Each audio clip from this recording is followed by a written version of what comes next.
How's it going, everyone? College Lefty, and in this video I have for you all some ranked seasons gameplay. I'm going to be hopping right into it with some of the game highlights from the Twitch live stream. I'm currently at about 860 rating. I've kind of hopped back and forth. I've lost a couple games. I've won a couple games to get the points right back. We're already in the 4th inning here of this one with a 2-run lead. We go deep there to make it a 4-0 lead. Basically, I wanted to just get right into it. We could be going for World Series, so if that happens, I kind of wanted to focus on the highlights from that game. But basically in this one, it's a kind of a back and forth. This opponent gets something going. He scores a couple more in that same inning. So it is a 4-3 ball game. We also respond with a solo shot. So a little bit of a back and forth game, similar to how all of these ranked seasons games have been for me this season. I mean, I've struggled to consistently maintain a lead, or I've struggled to get a lead. A lot of these ranked seasons games I've hopped into, I have been losing from the beginning of the game. I have given up the lead early on, and I have been having to make a lot of comebacks. The last video, I was able to walk the game off, and that's big because we needed some points right back after losing the previous 2 games. So we're kind of right back where we started. This opponent is tying the ball game up, though, late in the 8th inning. I had a couple chances earlier on to score a few more runs, and I was unable to. But I wanted to kind of show you guys this hit right here because it extends the inning a little bit. Ted Williams gets a base hit just out of reach of the shortstop. I mean, kind of flare into center field. Cody Bellinger squares one up and hits a 2-run shot. That gives us a 7-5 lead. That happened all with 2 outs. That's kind of the turning point in this game so far. The opponent brought in Duke Snyder off the bench. He has a guy on first and second base with 2 outs, and I got the strikeout there. Luckily, I was able to strike a couple guys out in that inning with a couple dudes on base. So that was important to get out of it because he is able to get something going here in the bottom of the 9th. I didn't really have too many relievers to go to. I was kind of trying to save some guys as well because if we do win this game, then we're going for World Series in the next one, potentially, depending on how many points we're able to get, if we're able to close it out. Here he's trying to tie it up. He gets a nice double the other way with Frank Thomas. One swing of the bat will tie the game up. I brought in Andrew Miller, and I only have one guy left in the bullpen, and that's Billy Wagner. So I was trying to save a couple of these lefties for an important situation in World Series. I've also kind of mixed up my rotation a little bit with the bullpen. I've had to kind of mix and match a couple people, and luckily he didn't hit this out for a grand slam. But because of extra inning games, because of some really tough games against some really good players where I had to go to my bullpen early on, I am completely gassed for this World Series and my bullpen. So it's going to be an extremely difficult game. We are also going up against Crazy Skills, who has a Twitch channel. And Crazy Skills is a supporter of my Twitch channel as well. And normally I wouldn't really like to play against followers or viewers of the Twitch stream going for World Series. Most of the time I try to send a friendly quit. But this late in the year, I figured why not? I know Crazy Skills wanted to match up. He purposely tried to match up with me on the live stream, and it worked out in his favor. So he is going deep there early on in the game. Like I mentioned before, we have been giving up the lead. But it's all good. It should be a pretty good game. I'm looking forward to playing Crazy Skills. I have yet to play him in a full 9-inning game. We have matched up in some viewer games where Nightbot has selected him to play. I'm always down to do that, and if we are able to make World Series, then I will be playing those viewer games over on Twitch. So I kind of wanted to just go over that as well. And at the same time, even if we lose this game, it's still all good because I'll continue to try and get some points right back and try and continue on to make World Series. I've already unlocked all the World Series cards. I'm just looking to try and get another Chipper Jones. I recently sold mine to pick up Jimmy Fox, who actually hit that ball into the gap to tie the game back up, take a nice lead, 2-1. And unable to get something going there with Rogers Hornsby. Felt like I got that one pretty good. Hit it the other way, and his Rogers Hornsby starting this inning off with a double into the gap. So kind of a little bit of a difference there with the Rogers Hornsby card. I felt like I went the other way well. Could have easily gotten a double and extended the inning.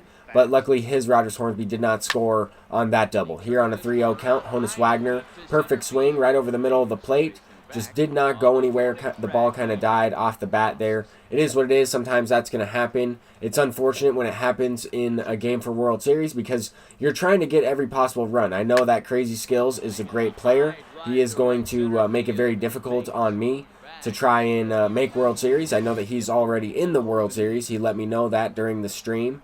and I figured that it would be a guaranteed chance if we win this game that we would get enough points. We're at 888 in this ranked seasons, and that would be more than enough points to go ahead and get to 900. But anyway, I felt like it was kind of some friendly trash talk. I was telling him that I wanted to make World Series against him, things like that. It was just all in good fun. At the end of the day, we're just simply playing a video game. Here I got my base runner caught in no man's land. I figured I would try and take second, try and decoy Willie Mays to try and send him home. It worked out in our favor. I didn't purposely do that on the base pass, but it worked out, and we were able to extend the inning and score a couple more runs. On a late base hit from Jimmy Fox, I could have sent him home there, but I felt like Cody Bellinger has a pretty strong arm, could have definitely thrown me out, and Lou Gehrig is the following hitter. So we ripped that one through the right side there. That's going to be a single to put us up another run. We have a big-time situation here, a chance to break the game open. And anytime you have this situation, you really need to capitalize, especially in an important game for World Series. And what did I do? I hit into a double play. So that is unfortunate. You know, the momentum is kind of going to swing a little bit. At least it would in real baseball. Don't really know how it would in this game. Sometimes the pitcher is going to miss a spot, and I missed with the feedback over the middle of the plate right there. Ken Griffey Jr. sends it deep, and that just seems to happen. I mean, whenever you have a situation where you can score a couple runs, you can manufacture a few runs, and you're not able to, or you get yourself out, run yourself out of the inning, it seems like the opponent is able to string together a few hits in the following inning and get something going, similar to some momentum in real baseball. It's just kind of interesting. But later on in this game, we are able to get something going here. We have the pitcher spot up, Bob Feller, and this is probably the worst possible thing I've ever seen. This ball is going to get down for a single. The base runners are getting mixed up. He does throw cancel, but Honus Wagner is going home. Luckily, everybody's safe. Just a really unfortunate hit for Crazy Skills, but in return, I'm going to gift him with a double play, a situation where Willie Mays is getting on top of that one. I felt like I hit it pretty well, getting on top of it, and it results in a double play. His Willie Mays is sending one deep. He already has one home run in the ball game, and this one is almost a second home run.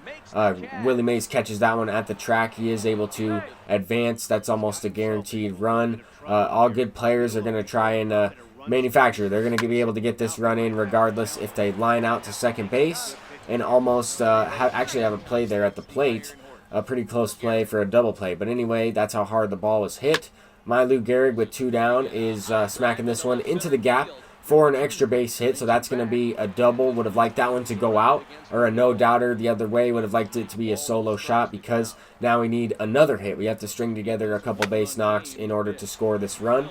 But Rogers Hornsby is making up for it previously and having a couple good at-bats in this game. Sends one up the middle for an RBI single there. Brings up Cody Bellinger with 1 down in the bottom of the 6th, and what a play from Chipper Jones. I feel like this is the best play I've seen from Chipper Jones over at third base. That is a remarkable grab, and later on in this game, he gets something going here. Base is loaded. He is going to be able to tie the game up 6-6. So we left a few runs off the board. It comes back into play right here in the 8th inning. That's what good players are going to do. They're going to chip away. They're going to make it extremely difficult for you to close the inning out, especially if you don't have anybody down or they get something going, string together a couple hits in this situation. I mean, this inning felt like it was never going to end. 5 runs in the top of the 8th. Now in the bottom of the 8th, we have the bases loaded. A couple base hits, a walk, a line drive on a good squared up hit from Cody Bellinger, and that is the best double play I've ever hit into. The hardest double play, a hose from Griffey,